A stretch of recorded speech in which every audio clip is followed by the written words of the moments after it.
श्री शिवाय नमस्तुभ्यम। हर हर महादेव। दोस्तों, आप सभी लोग जानते हैं कि 22 अगस्त 2025 यानी शुक्रवार को पड़ रही है भाद्रपद महीने की श्राद्ध अमावस्या तिथि। और दोस्तों, यह वह तिथि है जो भाद्रपद महीने में पड़ने वाली सबसे बड़ी तिथि है, क्योंकि यह शुक्रवार के दिन पड़ रही है और इसका बहुत ही बड़ा और विशेष महत्व होता है। पूज्य गुरु जी ने कहा है, अगर कभी भी मौका लग जाए और भाद्रपद महीने का श्राद्ध अमावस्या व्रत शुक्रवार को पड़ जाए तो आप लोगों को 11 चावल के दाने का उपाय तो अवश्य ही करना चाहिए। इन दोनों का संयोग बहुत ही कम आता है। और दोस्तों, पूज्य गुरु जी ने अपनी शिव महापुराण की कथा में बताया है, इस दिन आपको 11 चावल दाने वाला उपाय तो अवश्य ही करना चाहिए, क्योंकि ऐसा दिन पूरे साल में सिर्फ एक ही बार आता है। और दोस्तों, आप सभी लोग जानते हो कि शुक्रवार श्राद्ध अमावस्या व्रत का अगर सबसे बड़ा कोई उपाय है तो वह 11 चावल के दाने वाला उपाय है। तो दोस्तों, इस श्राद्ध अमावस्या व्रत के दिन आप लोगों को इस 11 चावल दाने वाले उपाय को जरूर करना है। बहुत सारे लोग होंगे जिन लोगों ने इस उपाय को ना किया हो, मतलब पूरा साल निकल गया और उन्होंने किसी भी दिन इस 11 चावल दाने वाले उपाय को ना किया हो। पर दोस्तों, आपके पास एक आखिरी मौका बचा हुआ है जो कि 22 अगस्त के दिन है। तो इस दिन आप लोगों को इस वाले उपाय को जरूर कर लेना है।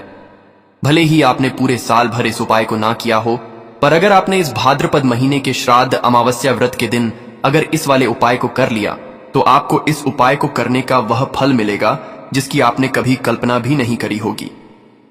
इसीलिए आप लोग इस वाले उपाय को एक बार जरूर कर लेना, ताकि आप लोगों के हाथ से यह मौका ना जा सके और आपको इस उपाय को करने का फल मिल सके। दोस्तों, यह उपाय पंडित जी ने अपनी अभी की ही शिव महापुराण की कथा में बताया है, जिस उपाय को आज हम आपको बहुत अच्छे से समझाने वाले हैं। इस वीडियो को देखने के बाद इस उपाय को समझने के लिए आपको कोई और वीडियो को देखने की जरूरत नहीं पड़ेगी। तो चलिए दोस्तों, उपाय को शुरू करते हैं। देखिए, यह इस भाद्रपद महीने के श्राद्ध अमावस्या व्रत के दिन यह इतना खास होता है, इतना महत्वपूर्ण होता है। देखा गया है, कभी कभी बड़े बड़े पूजा पाठ अनुष्ठान से जो मनोकामना पूर्ण नहीं होते, वह इस भाद्रपद महीने के शुक्रवार के दिन एक छोटे से उपाय करने से ही आपकी मनोकामना पूर्ण हो जाती है। और बहुत सारे लोगों ने इस उपाय को किया भी है और उनको इस उपाय को करने का फल भी जरूर मिला है। अगर आप लोग भी इस उपाय को शुक्रवार श्राद्ध अमावस्या व्रत के दिन करना चाहते हैं तो आप इस उपाय को पहले अच्छे से समझ लेना, सुन लेना, उसके बाद करना। आपको इस उपाय का फल जरूर मिलेगा। और इस उपाय को कर लेने से आपके घर में चाहे किसी भी प्रकार की दुख और समस्या क्यों ना चल रही हो, आपको उसका कारण भी नहीं पता है कि भाई ये समस्या किस कारण से चल रही है, उसका कुछ भी कारण हो सकता है, जैसे पितृदोष हो सकता है या किसी भी तरह का मंगल दोष भी हो सकता है। तो इस दिन आप लोगों को ये वाला उपाय कर लेना है। ये एक ऐसा उपाय है जिस उपाय को अगर किसी विशेष दिन पर किया जाए तो भाई उस विशेष दिन का जो है वह तो हमें मिलता ही मिलता है। पर हमने उस दिन पर इस उपाय को किया है तो हमें उससे भी बड़ा फल मिलता है, और फल बहुत जल्दी मिलता है, क्योंकि आप इस उपाय को बहुत ही बड़े और विशेष दिन पर कर रहे हो। तो चलिए अब उपाय के बारे में बात करते हैं, लेकिन उससे पहले आप लोगों को यह जानना आवश्यक है कि आखिर यह उपाय किस समय करना है, किसको करना है और कैसे करना है। तो चलिए हम आगे आपको वीडियो में एक एक करके बता देते हैं। लेकिन उससे पहले अगर आप लोग हमारे चैनल पर नए हैं तो हमारे चैनल को सब्सक्राइब कर लेना और इस वीडियो को लाइक करके कमेंट बॉक्स में श्री शिवाय नमस्तुभ्यम ओम नमः शिवाय जरूर टाइप कर देना। और अपने फायदे के लिए, गरीबी दूर करने के लिए इस वीडियो को पूरा देख कर जाना, तभी आपको लाभ की प्राप्ति होगी। यदि आज आपने वीडियो को बीच बीच में से देखा, काट काट कर देखा, तो आपको जीवन में कभी सफलता हासिल भी नहीं होगी। तो दोस्तों, इस 11 चावल के दाने वाले उपाय को हमें इस श्राद्ध अमावस्या व्रत के दिन कैसे करना है, किसको करना है, किस समय करना है और कहां पर करना है, यह सारे सवालों के जवाब आपको इस वीडियो में मिल जाएंगे। और जो ये वीडियो देखेगा भाई, उसको 11 चावल के दाने वाला उपाय जरूर करना चाहिए, क्योंकि इस दिन एक चावल के दाने का भी बहुत ही बड़ा और विशेष महत्व होता है। और जब बात आ जाए 11 चावल के दाने की, तो ये सोने पर सुहागा वाली बात हो जाती है। और यह एक बहुत ही बड़ा उपाय हो जाता है इस शुक्रवार श्राद्ध अमावस्या व्रत का। तो अब दोस्तों, इस 11 चावल के दाने वाले उपाय को आखिर करना किसको है, सबसे पहले हम लोग वह बात जान लेते हैं। तो देखो, घर की जो बड़ी माताएं बहनें होती हैं, उन माताओं बहनों में से कोई भी एक बड़ी माता बहन इस वाले उपाय को कर सकती है। और दोस्तों, अगर आप चाहें तो अपने घर में से सभी सदस्यों को भी इस उपाय को करवा सकते हैं। अगर किसी व्यक्ति की खुद की कोई मनोकामना है, खुद की कोई दुख और परेशानी है जो कि वह अपने लिए ही करना चाहता है, इस वाले उपाय को तो वह खुद अपने लिए भी कर सकता है। बाकी अगर कोई घर में से ऐसा है जो कि अपने पूरे घर परिवार की सुख और शांति के लिए यह वाला उपाय करना चाहता है, तो भाई वह भी कर सकता है, उसमें भी कोई दिक्कत वाली बात नहीं है। कहने का मतलब यह है कि इस उपाय को हर एक सदस्य भी कर सकता है और पूरे घर परिवार के सदस्य के लिए घर की बड़ी माताओं बहनों में से कोई एक माता बहन भी कर सकती है। माताएं बहनें अगर घर में उपस्थित ना हो या वह यह वाला उपाय ना कर पा रही हो, तो फिर घर का कोई बड़ा सदस्य भी इस 11 चावल के दाने वाले उपाय को कर सकता है, चाहे फिर वह पुरुष ही क्यों ना हो, उसमें कोई भी दिक्कत वाली बात नहीं है। अब दोस्तों, इस 11 चावल के दाने वाले उपाय को हमें करना कहां पर है? हमें इसे शिव जी के मंदिर में जाकर करना है। बहुत सारे लोग प्रश्न करते हैं, हर एक उपाय को करते समय क्या हम इस उपाय को घर पर कर सकते हैं? तो इस वाले उपाय को आप घर पर नहीं कर सकते हो। इस वाले उपाय को करने के लिए आपको शिव जी के मंदिर ही जाना पड़ी रहेगा। उसके बाद में दोस्तों, जो अगला प्रश्न निकल कर आता है वह यह आता है इस उपाय को लेकर कि आखिर इस उपाय को हमें किस समय करना है, सुबह के समय करना है कि शाम के समय करना है? तो देखो, इस वाले उपाय को आप लोग सुबह के समय भी कर सकते हो और शाम के समय श्राद्ध अमावस्या काल में भी कर सकते हो। अब अगर आप पूछो कि भाई सबसे उत्तम समय कौन सा रहेगा इस 11 चावल के दाने वाले उपाय को करने का, तो हम आपसे बस यही कहेंगे कि इस उपाय को आप सुबह के समय करेंगे तो ज्यादा बेहतर होगा। बाकी अगर श्राद्ध अमावस्या काल शाम के समय भी करेंगे तो भी अच्छा होगा, उसमें कोई भी दिक्कत वाली बात नहीं है। तो अब दोस्तों, जो अगली सबसे बड़ी और महत्वपूर्ण बात आती है वह यह आती है कि सुबह अगर हम उपाय को करेंगे तो हमें कितने बजे से लेकर कितने बजे तक के बीच में करना है, और शाम के समय श्राद्ध अमावस्या काल में करेंगे तो हमें कितने बजे से लेकर कितने बजे के बीच में करना है। तो देखो, सुबह जितनी जल्दी हो सके आप उपाय को करने की कोशिश करना। बाकी अगर किसी कारणवश लेट भी हो जाओ, थोड़ी देर भी हो जाए, तो 10 या 11 बजे तक भी आप उपाय कर, पर 12 बजे से ज्यादा देरी ना हो, ठीक है? इस बात का ध्यान रखना। उसके बाद में दोस्तों, अगर शाम के समय श्राद्ध अमावस्या काल की बात करें, श्राद्ध अमावस्या काल का जो समय है होता है वह शाम के 6 बजे से शुरू हो जाता है। मतलब शाम के 6 बजे से लेकर 7 बजे के बीच का जो समय होता है, यह समय श्राद्ध अमावस्या काल का समय होता है। पर अभी जो मौसम चल रहा है, इस मौसम में जो है शाम बहुत देरी से होती है, तो आप इस उपाय को 7 या 8 बजे के बीच में भी कर सकते हो। मतलब शाम के 6 बजे से रात 8 बजे के बीच में आप कभी भी इस वाले उपाय को कर सकते हो, उसमें कोई भी दिक्कत वाली बात नहीं है। अब दोस्तों, यहां पर इस उपाय को लेकर एक और सबसे बड़ी बात यह निकल कर आती है कि इस 11 चावल के दानों को हमें लेना कहां से होता है, और हमें इस उपाय को करने के साथ में क्या और कुछ भी सामग्री ऐसी होती है जो शिव जी के मंदिर लेकर जानी पर डिड़ती है। तो देखो, यहां पर हम आपको बता दें, सबसे पहले आप लोग ये जान लो कि यह जो 11 चावल के दाने वाला उपाय है, सिर्फ और सिर्फ आप उपाय की सामग्री लेकर कभी भी शिव जी के मंदिर मत जाना, क्योंकि हमें भगवान के सामने ये नहीं दर्शाना है कि अगर हम भगवान शिव जी के मंदिर आए हैं तो अपने फायदे के लिए आए हैं। तो इसलिए जो भी पूजन सामग्री है, उपाय सामग्री है, 11 चावल के दाने, इसके साथ में आपको पूजन सामग्री भी जरूर लेकर जाना है। देखो, अगर सुबह के समय उपाय कर रहे हो तो सीधी सी बात है, एक लोटा जल तो आप लेकर जाओगे ही जाओगे। वही एक लोटा जल अगर मिट्टी का जल हो तो बहुत अच्छा रहेगा। मिट्टी का जल कैसे बनाया जाता है, इसके लिए हमने पहले से बहुत सारी वीडियोस बना दी है। आपके पास इस दिन एक आखिरी मौका रहेगा मिट्टी का जल शिव जी पर चढ़ाने का, और उपाय को करने का बहुत बड़ा आपको इस दिन फल मिलेगा। तो इसलिए इस दिन हो सके तो भाई मिट्टी का जल चढ़ाना, तो अपने साथ में कम से कम एक लोटा जल तो आपको लेकर जाना ही जाना है। अगर मिट्टी का जल नहीं है तो घर का जल भी आप इस्तेमाल कर सकते हो। इसके अलावा जो भी पूजन सामग्री है, देखो 11 चावल के दाने यह अलग आपके रहेंगे, और जो आपकी पूजन सामग्री रहेगी वह अलग रहेगी। पूजन सामग्री में आप जो भी चीज लेकर जाना चाहे वह लेकर जा सकते हैं, उसमें कोई भी दिक्कत वाली बात नहीं है। वहीं अगर हम बात करें शाम के समय की, तो शाम के समय शिव जी पर जल नहीं चढ़ता है, इसीलिए शाम के समय आप लोग एक दीपक तैयार कर लें जो कि गोलबत्ती का आटे का शुद्ध देसी गाय का घी का होगा, है ना? इस बात का आप लोगों को ध्यान रखना है, और इस दीपक को आपको घर से जलाकर नहीं लेकर जाना है, भगवान शिव जी के मंदिर में जाकर ही जलाना है। इस बात का भी आप लोगों को ध्यान रखना है। अब दोस्तों, यहां पर हमें इस बात को समझना है कि यह 11 चावल के दाने हमें लेना कहां से है। क्या हमें दुकान से लेकर आना है, या हमें अपने घर से लेना है, या कहां से लेकर आना है, और कौन से चावल लेना है, क्योंकि चावल भी बहुत प्रकार के होते हैं।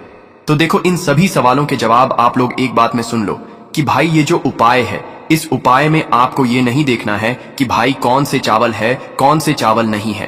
बस जो भी चावल ले रहे हो वह चावल का दाना सबूत होना चाहिए, मतलब साबुत होना चाहिए, टूटा हुआ नहीं होना चाहिए, कटा पिटा नहीं होना चाहिए। यह बात आपको ध्यान रखना है। बाकी आपका चावल बासमती हो या सादा चावल हो या कोई सा भी चावल हो, उसमें कोई भी दिक्कत वाली बात नहीं है।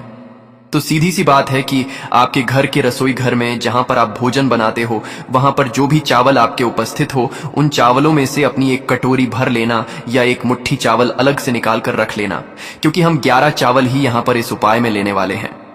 तो हमें यह चावल के दाने गिनकर निकालने पर डरेंगे, इस बात का आप लोगों को ध्यान रखना है। तो अपने उस चावल की कटोरी में से या चावल में से 11 ऐसे चावल के दाने आप लोग निकाल लो जो कि टूटे हुए ना हो, कटे पिटे ना हो, जिनमें कोई दाग ना लगा हुआ हो, है ना। अच्छे साबुत चावल के दाने 11 दाने आप लोग निकाल कर रख लो और इन्हें किसी भी एक कागज की पुड़िया में या किसी एक छोटी सी कटोरी में आप लोग रख लो, ताकि यह सुरक्षित रहे। आपके एक भी चावल का दाना इधर उधर ना हो और आपका उपाय भी पूरा अच्छे से हो जाए।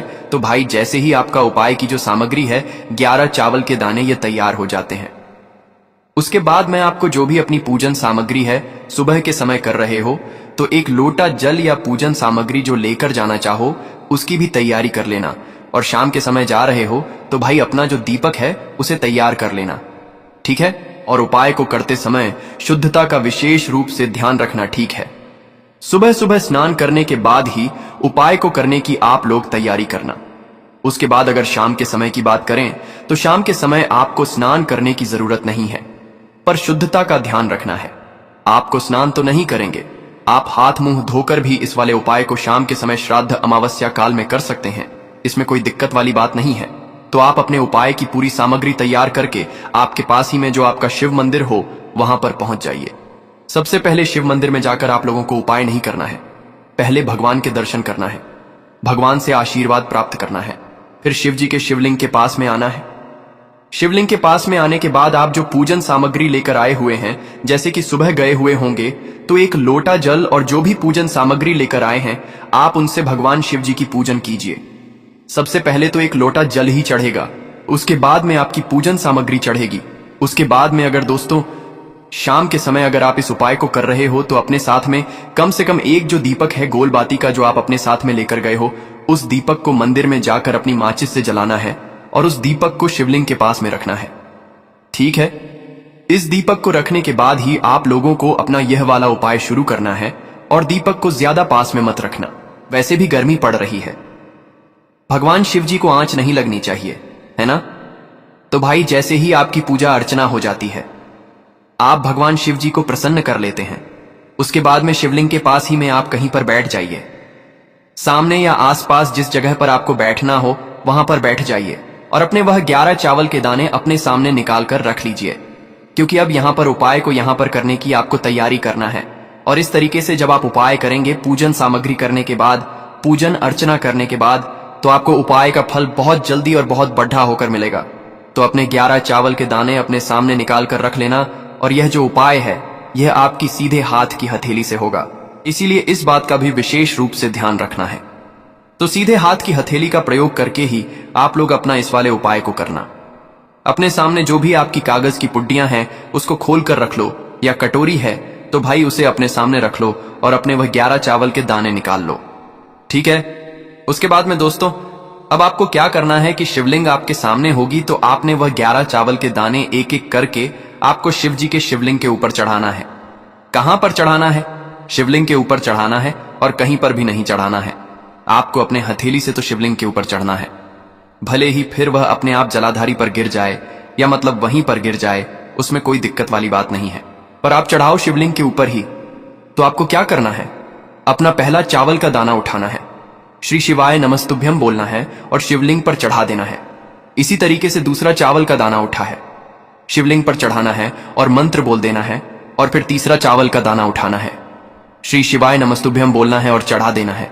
इसी प्रकार से आपको पूरे 11 चावल के दाने एक एक करके शिव जी के शिवलिंग के ऊपर चढ़ाना है और भगवान से प्रार्थना करते जाना है। मतलब प्रार्थना तो आपको आखिरी में करना है, पर हर एक चावल के दाने को चढ़ाते समय श्री शिवाय नमस्तुभ्यम जरूर बोलना है। उसके बाद ही में यह चावल का दाना शिवलिंग के ऊपर आपको चढ़ाना है। जैसे ही आपके 11 चावल के दाने शिवलिंग के ऊपर चारज जाते हैं तो भाई उसके बाद में आपको क्या करना है? भगवान से अपनी मनोकामना बोलना है। मनोकामना भी कब बोलना है? जब आपका 11 चावल का दाना आपके सीधे हाथ की हथेली में हो और आप उसे चढ़ाने के लिए जा रहे हो। श्री शिवाय नमस्तुभ्यम बोलकर उस आखिरी चावल के दाने को शिवलिंग के ऊपर चढ़ा देना और भगवान से फिर अपनी वह मनोकामना बोल देना। जिस मनोकामना के लिए आप लोग अपना यह वाला उपाय कर रहे हो, जिस भी दुख और परेशानी के लिए आप लोग अपना यह वाला उपाय कर रहे हो, उसके बाद में जैसे ही आप अपनी मनोकामना बोल देते हो, आपका यह वाला उपाय पूरा हो जाता है। पर दोस्तों, उपाय को करने के बाद आप लोगों को 2 मिनट भगवान शिव जी के मंत्र का जाप जरूर करना है। और मंत्र का जाप करने के बाद भगवान से एक और बार प्रार्थना करना है, अपनी मनोकामना के लिए या अपनी जो भी दुख और परेशानी है उसके लिए। इसके बाद में आप लोग भगवान को देखकर भगवान से प्रार्थना करके उनसे आशीर्वाद लेकर वहां से उठ सकते हैं और अपने घर पर जा सकते हैं। बस दोस्तों, यहां पर यह वाला उपाय पूरा हो जाता है।